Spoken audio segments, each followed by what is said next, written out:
의계는 행사가 끝나면 보통 5부에서 9부를 제작을 해요. 우리가 의계하고 실록하고의 가장 큰 차이점 중에 하나는 실록은 왕이 열람하는 책이 아니에요. 왕실에 최대한 보관을 하기 위한 책이고 의계는 왕이 열람을 하게 하는, 그리고 한편으로는 그 행사가 잘 됐는지 못 됐는지 점검하는 그런 성격이 있어서 기본적으로 한 부는 왕에게 올립니다. 이런 의계를 어람용 의계라고 그래요. 여기 왼편에 보이는 이 의계들은 분상용 의계라고 그래가지고 내부에서 8부는 조선시대의 실록과 의계를 특별히 보관하기 위해서 만들어진 조선 후기 산간 4대 사고, 정족산, 태백산, 오대산, 적상산 사고, 기본적으로 이런 4대 사고에 보관을 하고, 또 관련 부서, 홀레식 같으면 주관하는 관청이 예조거든요. 그러면 예조에 들어가고, 이런 식으로 해서 유관 사고와 유관 관청에 들어가는 이런 의계를 분상용 의계라고 그래요. 그래서 여기 지금 보시면 자료에도 오대산 사고라고 밑에 한자 보이시죠? 그죠? 오대산에 보관했음을 알려주는 거예요. 그래서 이 두 개를 보면 표지가 딱 눈에 띄죠.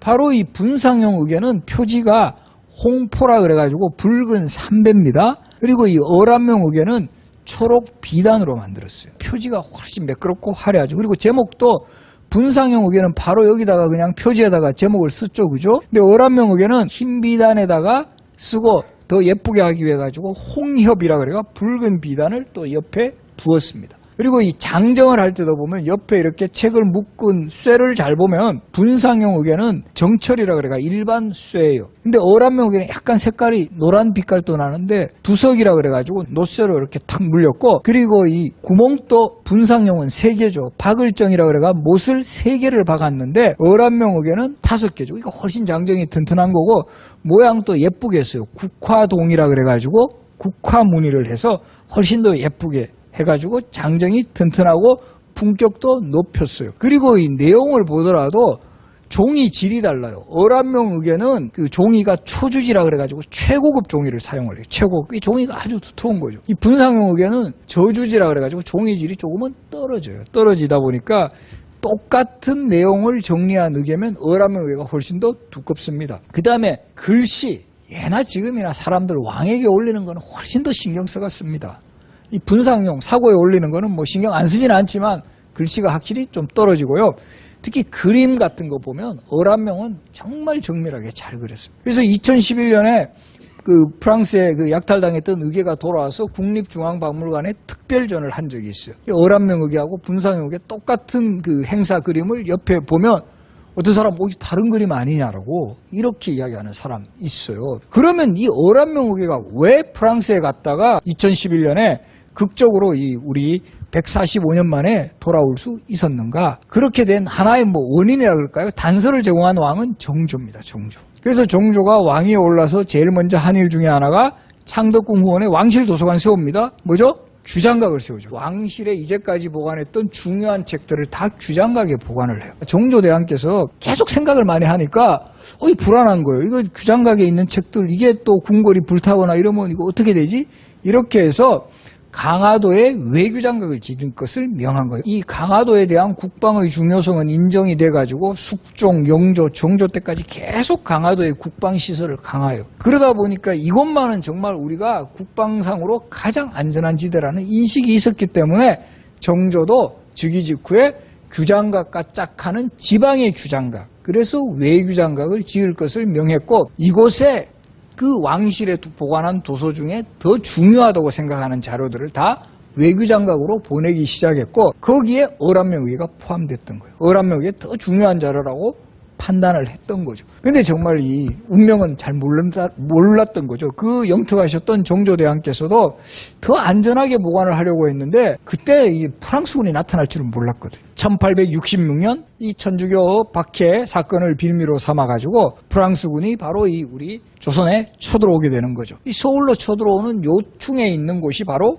강화도입니다. 그래서 이 강화도에 진주를 했고 조선군과의 교전이 벌어졌습니다. 그래서 이때 이 프랑스군이 교전 이후에 조선군의 강한 저항에 부닥쳐서 결국은 퇴각을 결정하는데, 어떤 침략을 하러 가면 그 나라의 중요한 문화재를 가져오는 게 하나의 관례처럼 돼 있었어요. 조선에 와서도 뭔가 가져가야 될 것 같은데 외교장각을 뒤져보니까 되게 정말 문화재처럼 생긴 아주 그 표지와 장정도 잘 돼 있고 거기다가 넘겨보니까 막 그림 자료도 있고 이거다 싶어가지고 그 당시에 사실 외교장각에는 약 6천여 책의 책이 있었던 것으로 기록이 되어 있어요. 대부분의 책은 방화를 해가지고 잿더미로 변했고 정말 어떻게 보면 의계가 가지는 자료로서의 가치 때문에 살아남은 거예요. 그 당시도 전쟁입니다. 이 이국만리화가 그 전쟁 중에 책을 가져갈 만큼 그들도 귀한 책이다라는 걸 인식을 했던 것 같아요. 그래서 이 책들을 그 당시에는 약 340여 종, 의계를 비롯해서 지도, 족자도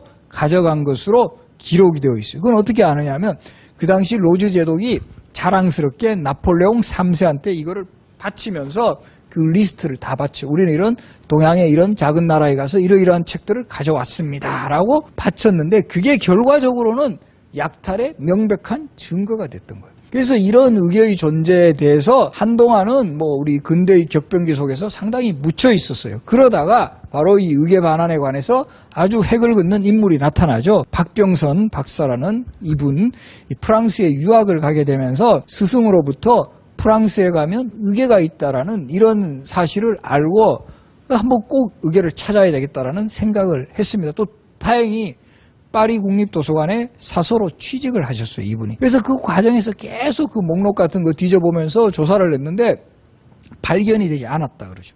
그래서 동료들한테도 이런 책들 한자로 쓰여 있고 이런 큰 책 못 봤느냐? 그러다가 어느 날 한 동료가 파리 국립도서관은 모르겠고 베르사유 분관에 가면 어디 창고 같은데 그런 한문으로 쓰여 있고 그림도 있는 큰 책이 있던데 그게 너가 말한 그런 책일지도 모르겠다라는 소식을 듣고 가보니까 정말 가슴이 완전히 그냥 짜릿해졌다라는 거죠. 의계가 거기에 있었던 거예요. 그래서 이게 1975년의 일이고 이 의계의 존재를 국내에 알리기 시작했지만 그 당시 우리의 어떤 문화 수준이라든가 이런 시대 분위기 속에서 의계를 찾자라는 이런 분위기는 절대 형성이 되지 못했고 오히려 박병선 박사는 괜히 이런 정보 누설해가지고 우리 피곤하게 했다 해가 도서관에서 쫓겨납니다. 이 도서관에서 쫓겨나가 개인 자격으로 계속 파리 국립도서관 드나들면서 의계 목록 같은 거를 조사해서 결과적으로는 의계 반환을 할 수 있는 초석을 다진 그런 분이었어요. 한편으로는 다행스러웠지만 2011년 4월 14일 의계가 처음으로 우리나라에 돌아왔고 그거 돌아오는 것까지 보시고 2011년 그 해에 돌아가셨죠. 박병선 박사가 제기한 의계 문제가 다시 본격화된 거는 1992년부터 분상용 의계를 가장 많이 보관하고 있던 서울대학교 규장각이 중심이 되어가지고 이 외교부를 통해서 본격적으로 의계 반환 운동을 추진을 하기 시작합니다. 그리고 이때 다행스럽게도 한국하고 프랑스는 중요한 또 외교 현안에 부닥쳐요. 그게 뭐냐면은 떼제베 철도라 그래가지고 이 고속철도 부설권을 프랑스 쪽이 얻기 위해 가지고 직접 미테랑 대통령이 한국을 방문합니다. 그때 참모들한테 이야기 들어보니까 지금 한국과 프랑스 간에는 바로 이 의계라는 게 중요한 협상 대상이 되고 있다. 이런 소식을 듣고 의계 2책을 가져옵니다. 그리고 그 당시 우리 김영삼 대통령하고 만나서 두 분이 정상이 악수를 하면서 의계책을 보고 활짝 웃고 있는 장면이 화면에 딱 잡힙니다. 결과적으로는 돌아오지 못했어요. 그때 우리가 이런 문화재 반환에 대한 경험 같은 게 없었기 때문에 제대로 계약서 딱 쓰고 이러지를 못하고 구두로 하고 이러니까 공교롭게도 미테랑 대통령 그 다음에 암으로 돌아가십니다. 이 파리 국립도서관에 우리 이 의계 너희 나라 대통령이 주려고 했다. 문서 있느냐? 없다. 이러니까 우리는 모르겠다. 파리 국립도서관에는 함부로 책 나가는 게 아니다. 이런 식으로 되면서 결국은 돌아오지 못했고 우리 쪽에서는 계속 그 당시에 집요하게 이거를 요청을 했지만 그게 잘 해결이 되지 못해요. 해결이 되지 못하는 가장 큰 원인은 프랑스 쪽이 보유한 약탈 문화재가 너무 많아요. 의계를 반환을 하게 되면은 다른 문화재 반환의 선례가 된다라는 거죠. 결국 루브르 박물관 문 닫을지도 모른다라는 이런 위기감 때문에 못 돌려주는 거예요. 그래서 계속 지리한 협상.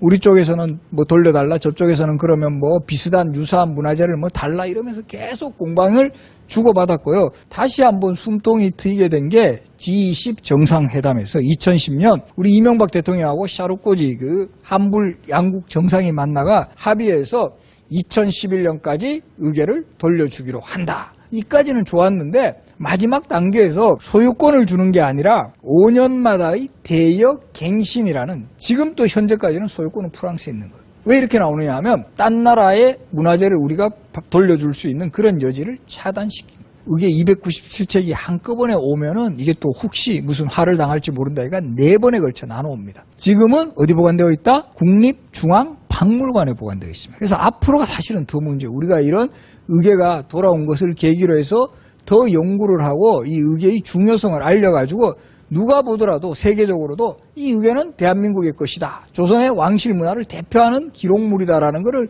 인식시켜서 단계적으로는 이 소유권을 우리의 것으로 확실하게 해야 된다. 그리고 의궤의 표지에 변화가 일어나는 그런 상황을 딱 한 번 있었는데, 하나는 빨간색, 하나는 노란색이죠. 1897년에 고종이 대한제국을 선포해요. 왕의 나라에서 황제의 나라로 올라갑니다. 황제를 상징하는 색깔은 뭐죠? 노란색, 황색입니다. 그래서 이제는 어란명 의궤를 2부 이상을 제작해서 한질은 황제에게 올려요. 그러니까 황제를 상징하는 색깔인 황색 비단으로 만들었고, 황태자에게 올리는 의궤는 붉은색 비단 표지로 해서 올려서 의궤의 표지 색깔을 보고 이거는 대한제국기 이후에 제작된 거구나라는 거를 확인을 할 수 있어요. 분상용 의궤 중에서도 영조 정순왕후 가래도감 의궤 같은 이런 의궤를 이제 제가 가장 의궤의 대표작으로 소개해드리고 싶은데, 왜 그러냐 하면 의궤는 가장 이제 그래도 축제적 행사가 나타나는 게 혼례식이에요, 혼례식. 사실 의궤의 비중을 가장 많이 차지하고 있는 것은 장례식 관련 의궤지만, 장례식 의궤는 뭔가 좀 슬퍼요, 그죠? 제가 그래서 처음으로 의궤 중에 연구한 게 바로 이 영조 정순왕후 가래도감 의궤였어요. 뭔가 이제 좀 축제적인 성격도 많이 일어나고, 이 의궤가 프랑스의 어란명 의궤가 보관이 되어 있습니다. 지금 바로 국내로 지금 145년 만에 돌아온 의궤 중에도 영조와 정순왕후의 혼례식을 정리한 의궤가 있어요. 표지에 기묘유월이라고 되어 있죠. 기묘유월은 1759년을 가리키고요. 1759년 이때 영조대왕께서 나이가 무려 66세셨습니다. 이 66세셨던 영조대왕이 64세 되던 해에 첫 번째 왕비 정성왕후 서씨라는 분을 잃습니다. 이 정성왕후 서씨가 승하하니까 이때 영조 나이가 이미 64세고, 보통은 3년상을 지난 다음에 새로 혼인을 할 수 있어요. 그래서 한 3년 정도 지난 1759년부터 본격적으로 혼례시에 대한 논의가 있어요. 그래서 여기 지금 자료 보시면은 이 영조대왕은 초상화까지 지금 그대로 남아 있어가지고 모습을 볼 수 있는데 상당히 좀 강한 이런 모습입니다. 이런 영조대왕이 이때도, 영조도 그래요. 이 당시 조선왕의 평균 수명이 48 정도밖에 안 되니까 이미 이때 한 거의 20년 가까이 더 사신 분이었는데, 내가 뭐 이 나이에 결혼을 하겠느냐, 그냥 혼례 안 하고 그냥 살겠다, 이렇게 이제 말씀을 하십니다. 그때 신하들이 그러면 그럼 괜찮으시겠습니까? 그렇게 하시죠. 이러면 그 다음날 바로 그냥 방뺄 그런 상황도 벌어질지도 모릅니다. 조선시대 신하들이 제일 많이 해야 할 말은 뭐죠? 아니도옵니다. 그래요.